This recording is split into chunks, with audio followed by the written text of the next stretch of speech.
Welcome to the Illuminated Path podcast. I am your co-host, Kate. And I'm your co-host, John. And we are really excited to be here today. This is our very first episode, so thank you so much for tuning in. It's been a very long time coming. It's been a long time coming. Just a little Taylor Swift reference for you there. Of course. The Illuminated Path podcast is brought to you by Moon Holistic Life, which is our holistic life coaching practice.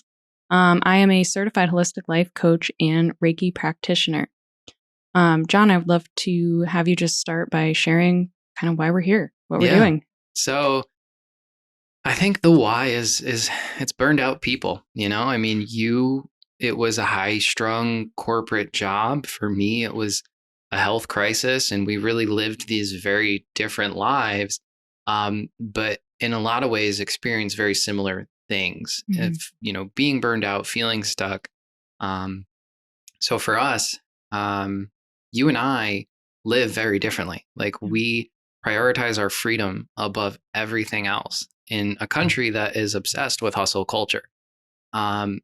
So we prioritize our freedom, we prioritize our well-being, and we want to speak to that. We want to show people what that looks like, why, and also give these actionable insights into how people can turn their lives around or do things to feel more fulfilled in their life. I think there's this big misconception that holistic is just green juice and essential oils. Yeah. So it gives us a platform to talk about that. Yeah, and it's really for us to share our story because so many people can relate to where we've been and how we've gotten to where we are and that path that we took, the big changes that we had to make in our lives to get there. And one thing that really started that journey for me, I think for both of us, was feeling very stuck. We were doing all of the things we thought we needed to do at the time and weren't making progress, weren't feeling better. At the start of our entrepreneur journey, we went to, we saw a speaker, and something he said really resonated with me and still does to this day. And he said that if you've been in something for 2 years or more, a job, a relationship, where your living situation or anything for 2 years or more, you either love it or you are stuck. And so I've definitely been in that. I'm sure you have as well. I know you have. I remember that well, very well. Yeah. Yeah. And so I think a lot of people are feeling that. And so where do you go? That's the question. Yeah. And so on this podcast, we want to show you a different path. And that's why it's called the Illuminated Path. And we're here to teach you about a holistic lifestyle and how to get out of that stuck and what we've been through and how we got to where we are today. So with that, John, why don't you tell us a little bit more about yourself and what your past was that led you on this path? Yeah. So I lived most of my life very negative. I was incredibly negative. I always had this victim mentality. And I really just blamed everyone. I didn't take responsibility for anything. So by the time I was 19, I started therapy and I resisted meds for a little bit. And by the time I was 20, almost 21, I started taking medication. And so that was for depression, anxiety. I was agoraphobic at the time. So I was just terrified of leaving my apartment and being around people. Borderline just paranoid. I was always concerned with like somebody trying to attack me or something. So I get to college, very stuck. I'm not doing anything for myself. I was about 100 pounds heavier. The meds were slowing me down. My metabolism was being slowed. My central nervous system was being slowed. I was losing my memory. And that really, I was dealing with the aftermath of that for even years after coming off the meds.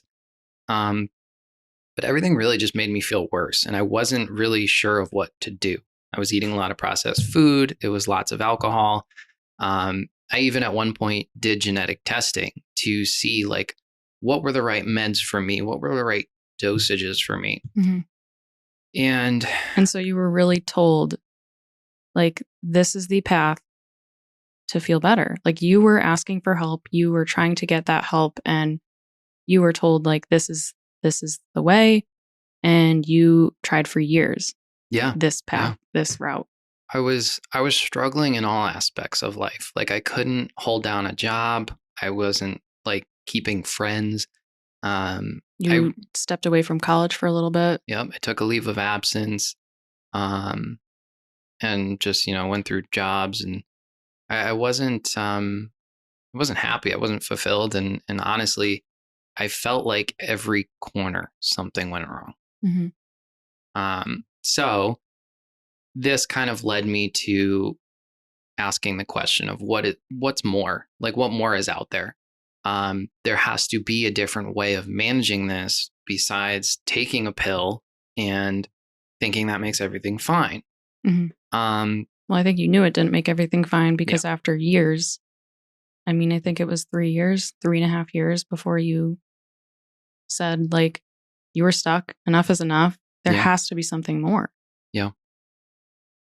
That kind of led me to doing the deep work, right? Of if I'm going to get better, I have to actually want to get better. I have to take proactive steps on a daily basis to get better. Instead of just saying,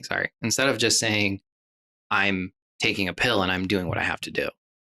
Right. Because when you were on those medications, that's all you were doing. There was no, well, also change this about your life, or also make sure you're incorporating these habits and these healthy changes. You thought like medication resolves issues and symptoms. Therapy. Yeah.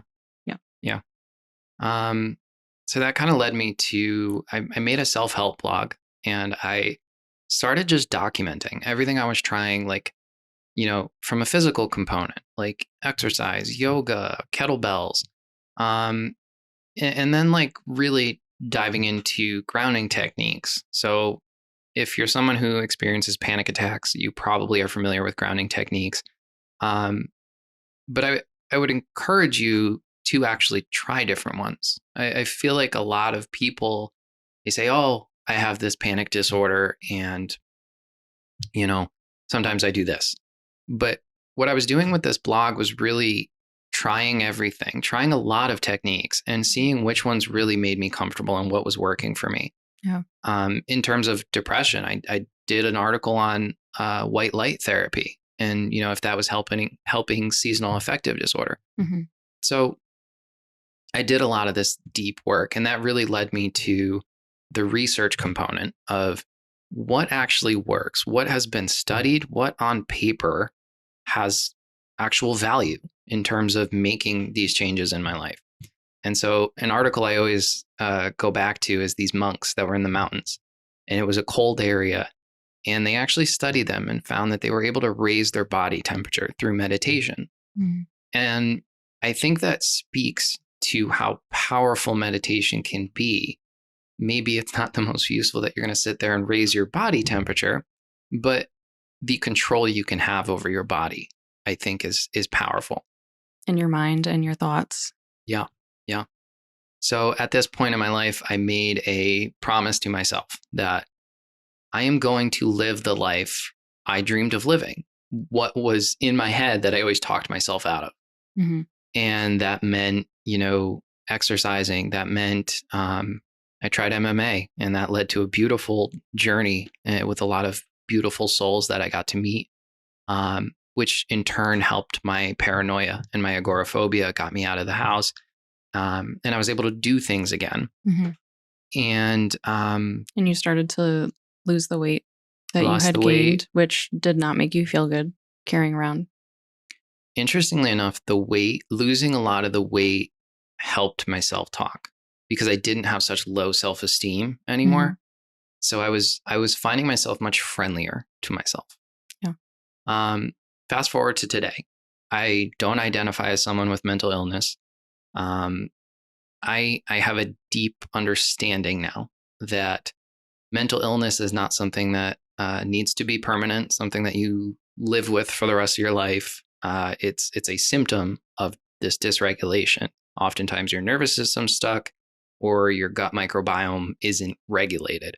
And that can have to do with, people who experience this are very often drinking alcohol. You're eating processed sugary foods with lots of chemicals and preservatives, and those things affect your microbiome. As well as your mind. And I mean, 95% of our serotonin is produced in our gut. So if you're feeding your gut bad things, then your gut is unable to make you feel those happy serotonin levels. So I want to mention we will talk about research on this podcast.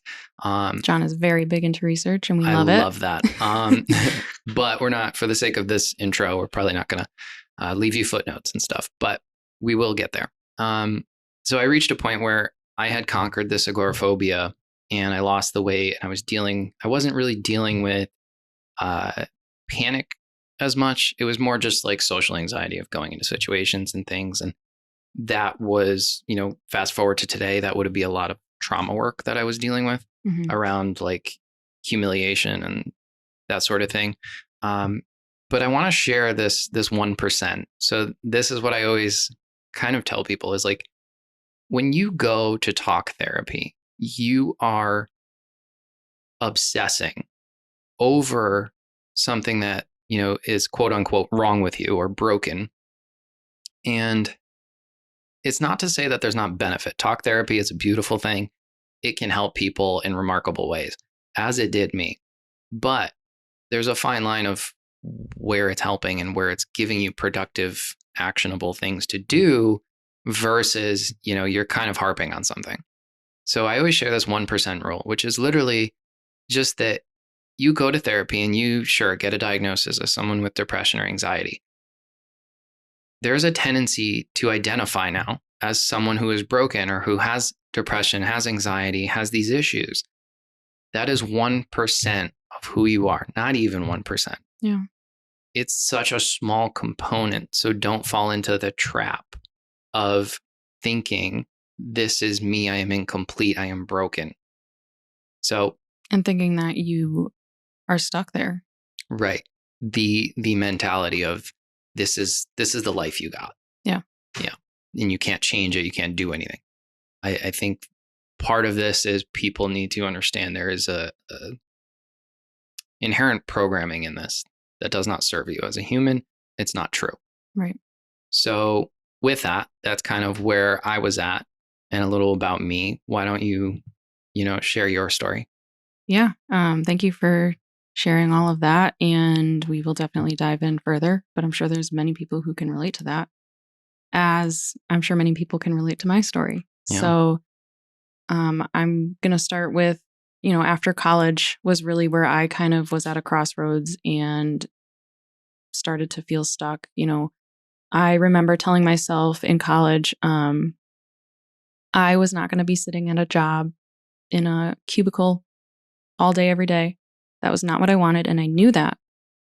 And that's exactly what I got into. Yeah. I started a job at a marketing agency shortly after college. That is actually where John and I met. And, I worked my way up there. I started part-time. And when I was offered full-time, I remember being very hesitant, but kind of thinking this is the path. This is what I'm supposed to do. You're supposed to want this. Right. It's that path that society really makes everyone think they're supposed to follow. Go to college, get a degree, go work somewhere full-time, save up money, get a house, married, kids, everything. And so I was like, okay, this is me. I'm on the path. And it just it didn't feel right. I should have been more excited about working full-time. I was offered full-time after working part-time for only 2 weeks. And, I did it. You're a good worker, B. Yeah. They wanted you on board. Exactly. And so I did that for a while, and I worked at this agency for a little over a year and a half, and I started to feel really stressed, really burned out. I wasn't happy. I wasn't taking care of myself. I was just going to work. I started to really run on autopilot, and I was living for the weekends. And your what is it? You dread the 5 days so that you can have the 2. Yeah. And most people are just drinking alcohol with the 2. Well, that's what I was doing for quite a while. And but I mean, it's coping. Yeah. Yeah. And so I left that job and got a new job at a new marketing agency. This one I stayed at for over 3.5 years. I liked it. I liked the people. I was there for a while. I got promoted to a senior project manager, and then the newness wore off and the stress started coming back.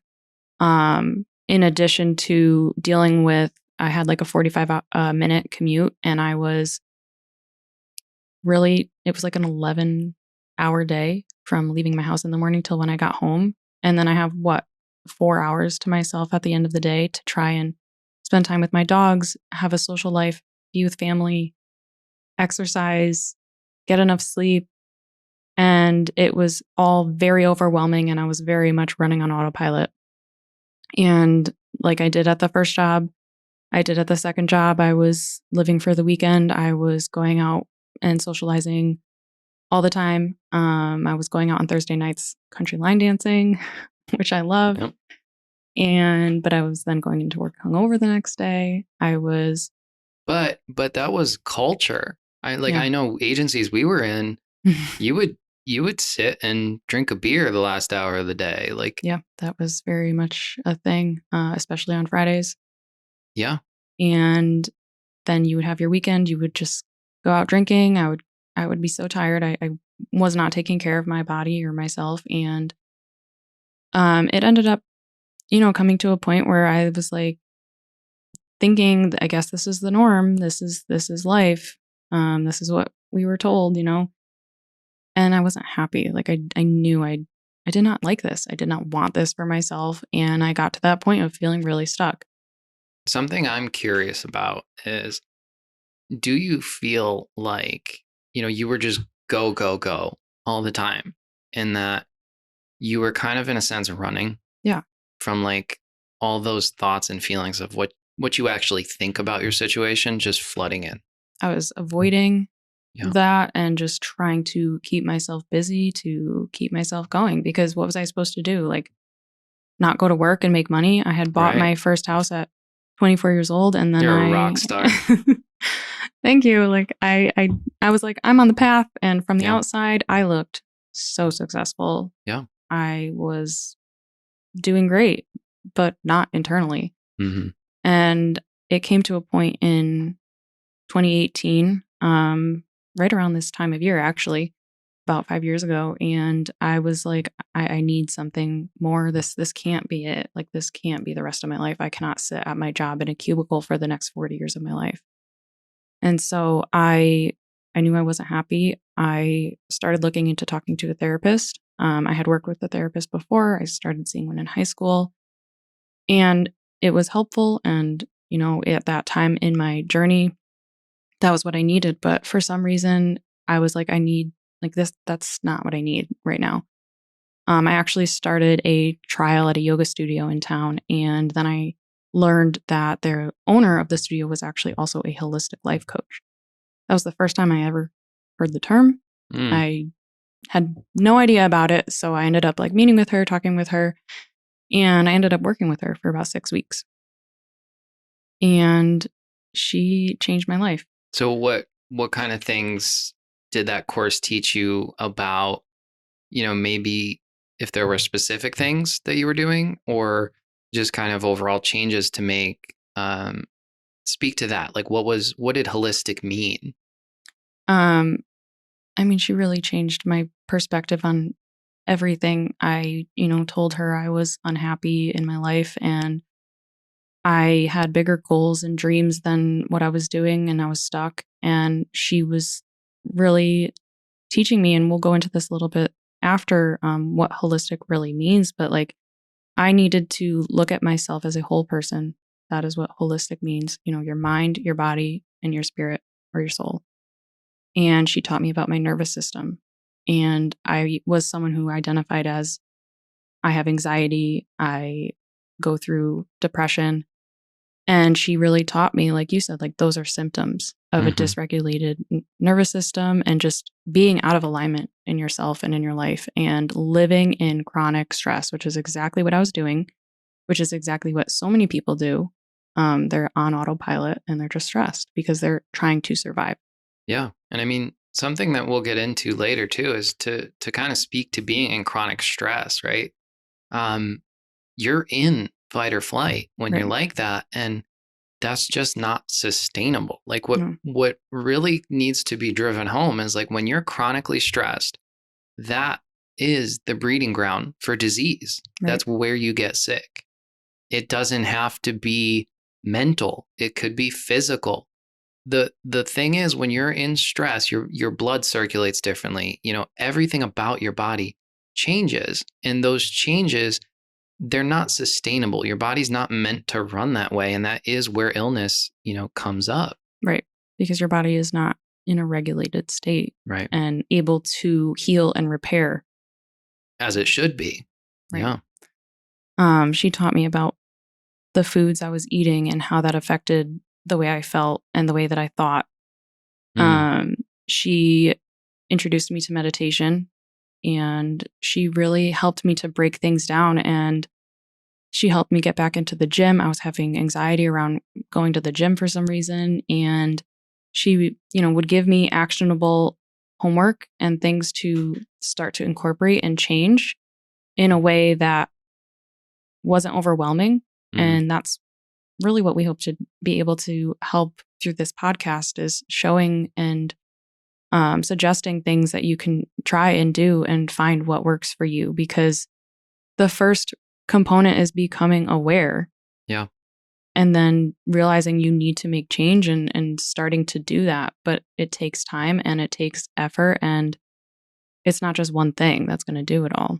Yeah. And I think too, there's a quote, and I don't remember who said it right now, but you choose your heart. Yeah. You're either dealing with the hard part of changing your lifestyle and making these incremental beneficial changes, or down the road, you deal with the hard of being in a hospital bed or whatever it is, some sort of illness. Yeah. And really it's fighting for the changes. I think Yeah. the big point is doing what you're doing and being comfortable is the easy choice. Right. Eventually there's hardships, sure, but making changes to actionably and intentionally be a better person, that's hard work. Yeah.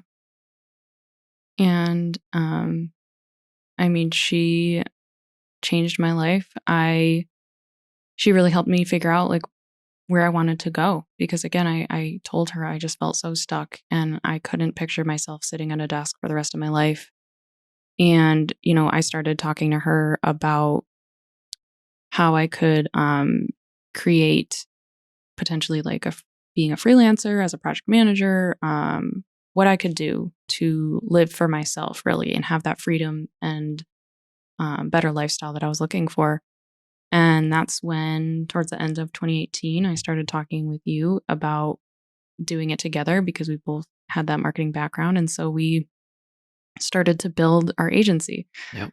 And through all of 2019, we were working on it, building it, figuring out where we wanted to go with that. And then I made the decision to leave my job starting January 2020. Yeah. And so we launched our business in just before the pandemic hit. Yep. So that was a challenge, but we pivoted and did what we had to do.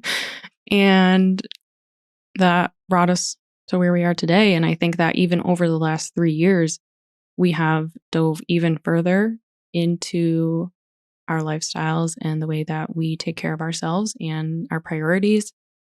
And we've continued to shift what we do on a day-to-day basis, what we do with our business. And now, I really feel like it is my purpose and your purpose to share these journeys for, people to understand that they're not alone and that it's so common. Yeah. But that doesn't have to be your life. You can make changes. You can feel better. Like, this is not how it's supposed to be. I really love what you just said there, because I think that's something that people need to hear. Is I remember being at one of my lowest points in life, and I felt like I didn't deserve better.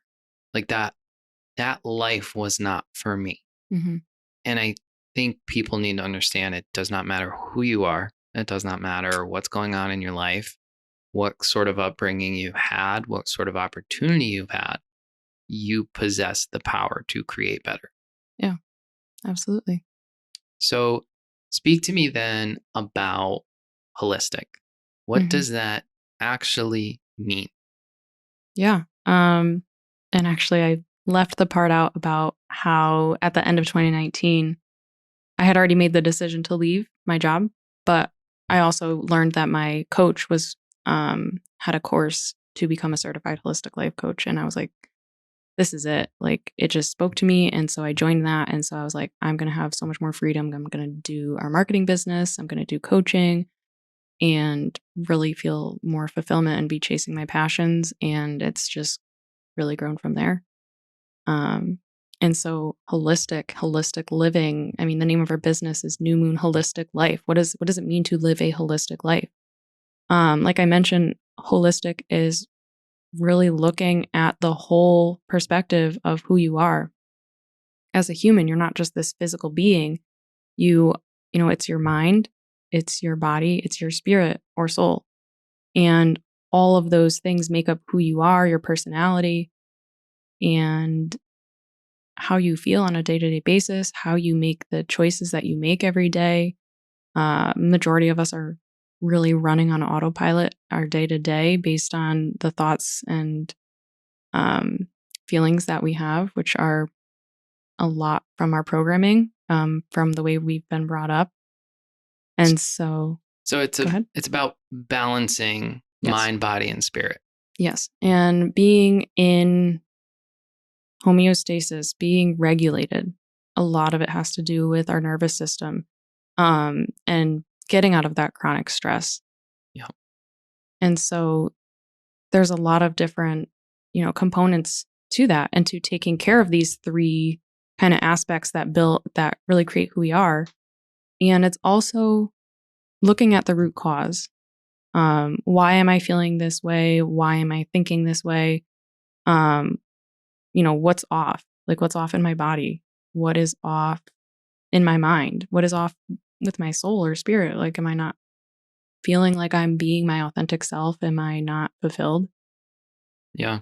So I think I can kind of speak to that and give a great example. Um, when I was, going through everything with the medication and therapy and all that, the approach was give me a pill for a symptom I was experiencing Right. instead of, well, John, what's going on in your life? Are you happy? No. Are you doing work that fulfills you? No.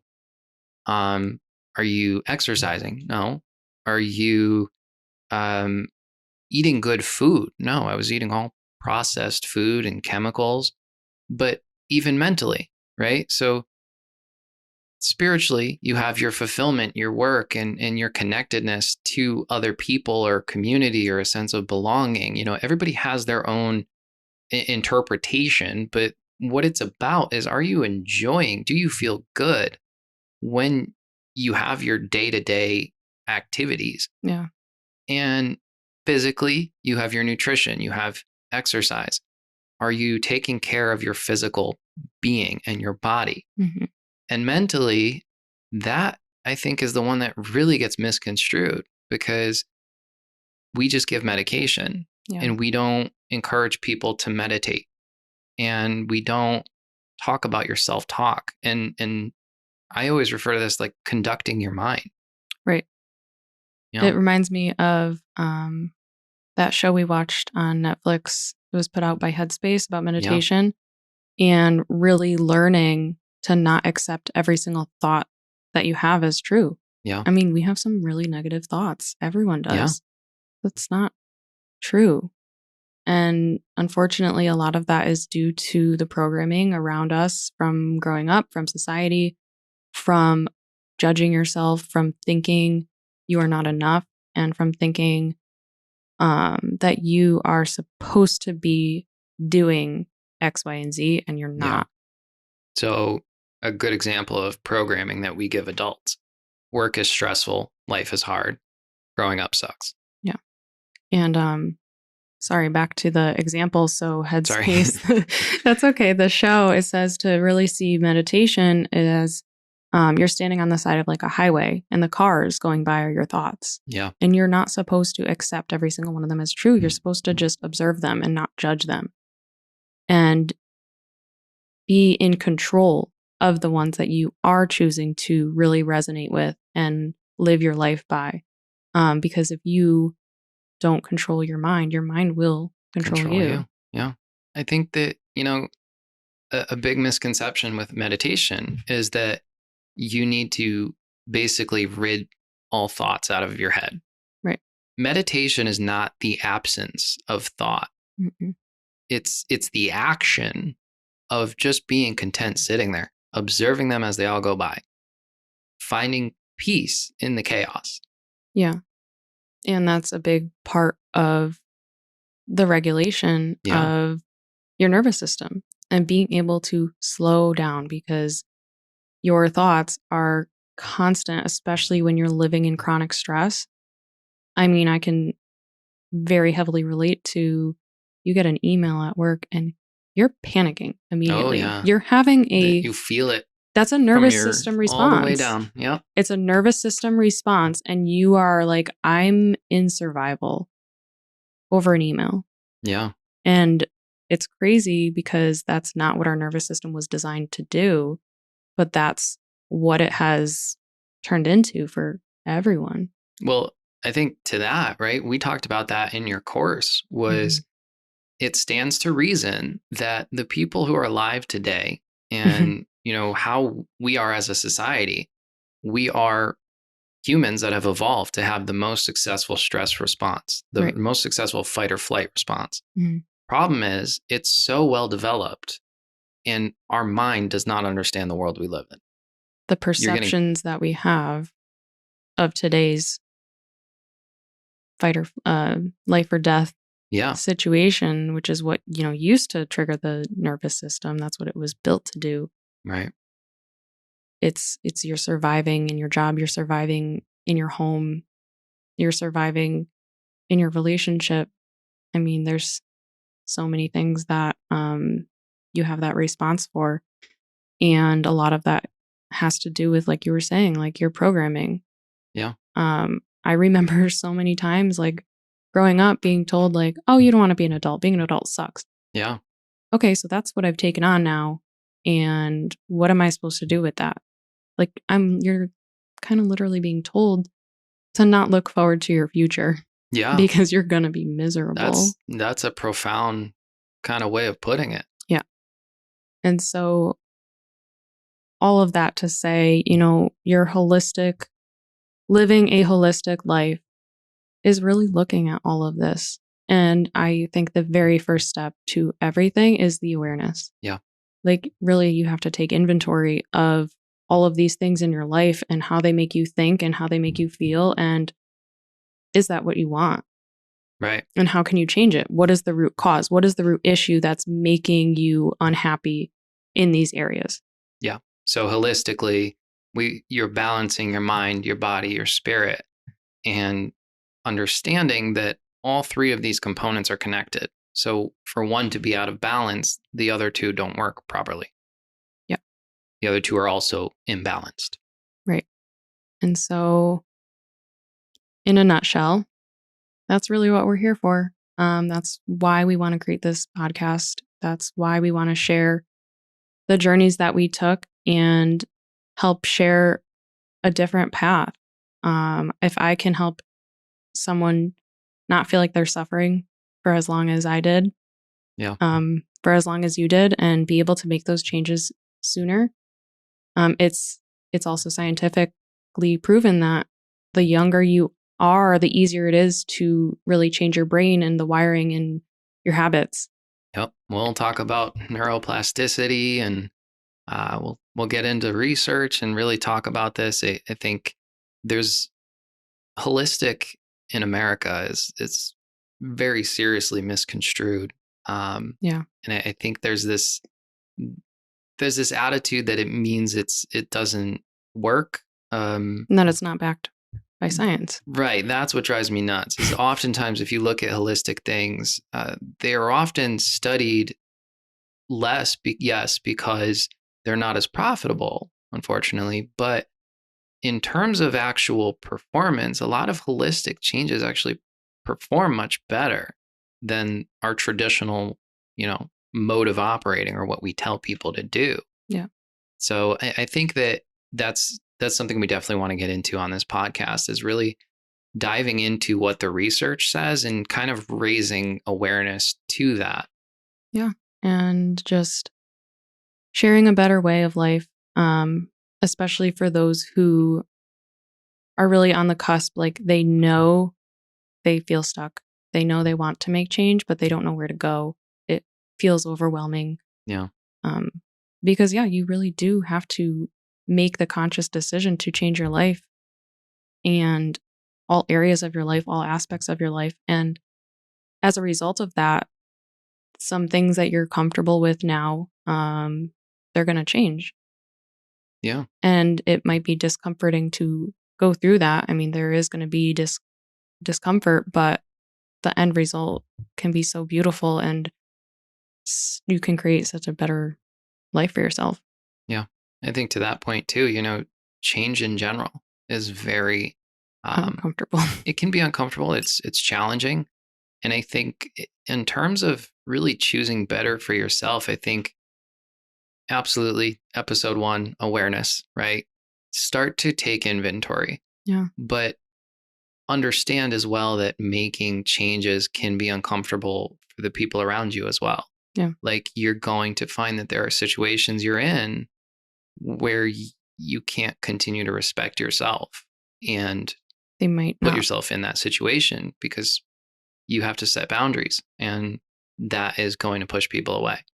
You have to decide what no longer serves you and be a little selfish I think, for your own health and well-being and happiness. yeah. And something that you shared with me actually was the people who will push back on your boundaries the most and won't respect them are generally the people who were benefiting from the lack of boundaries. From overstepping. Yeah. Yeah. I mean, that's what happens in your job Yeah. a lot. I mean, that happened to me a ton. And so it's learning how to set those boundaries and the changes that you have to make after you really start to take awareness and take inventory and have that awareness. And there's going to be fear that comes up. And I think fear is a big piece of change. And the fear triggers your nervous system like crazy. So if you are starting to think of all of these things and then you kind of just want to shut down and like, no, I'll just stay in my little comfort bubble, like that is fear. And one thing that we try to live by and try to tell everyone to live by is don't let fear lead your life. Yeah. Make decisions out of love for yourself, love for your life, love for your future, and not out of fear. Yeah. So I think to that point, use this episode to take inventory. And one of the things you can do with that is look at your mental chatter. So when you're finding you feel stressed, you can generally trace that back to some sort of fear, right? Mm-hmm. So why am I feeling angry even? You can have different emotions leading up to that fear.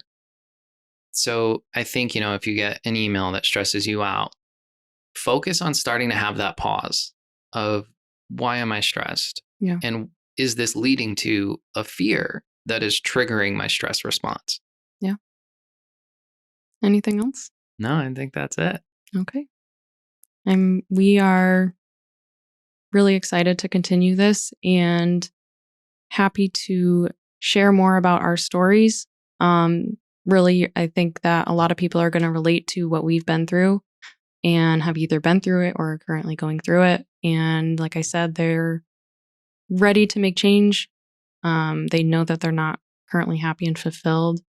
And so we want to help you start to make those changes and make it in a way that isn't so overwhelming, as well as sharing the research, educating you, because education was such a big part of both of our journeys. Yeah, there's so much noise and you never really know who to look at or what to follow.